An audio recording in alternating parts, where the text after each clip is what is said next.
ମୁଁ ପଚାରୁଛି ଆପଣ ଟିକେ ପରିଚୟଟା ମୁଁ ବରଗଡ଼ ଜିଲ୍ଲାରୁ ଲିଡ୍ କରୁଛି। ଆଜି ଯେଉଁ 5/12/2024 ରାଜରାସ୍ତାରେ ବିଧାନସଭା ସମ୍ମୁଖରେ ଯେଉଁ ଆନ୍ଦୋଳନଟି ଆଜି ଆରମ୍ଭ କରିବାକୁ ଯାଉଛେ, ଆମେ ଓଡ଼ିଶା କଳା ଏବଂ କ୍ରୀଡ଼ା ଶିକ୍ଷକ ମହାସଂଘ ଯୋଉଟ ଆନୁକୂଲ୍ୟରେ ଏ ବିରାଟ ସମାବେଶ ଆୟୋଜନ କରାଯାଇଛି।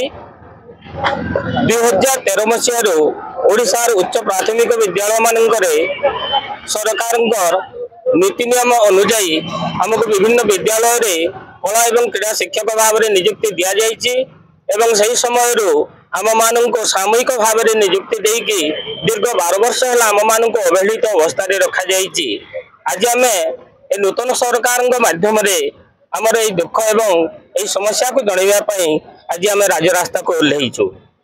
सरकार कौन आमको नियमित दरकार जेहेतु 12 वर्ष है 12 वर्ष भितर केवल गंडे गंडे दरमा बढ़े से चली नियमित कौन स्थायी नियुक्ति शर्तावली कौन आज जा स्थायी करना।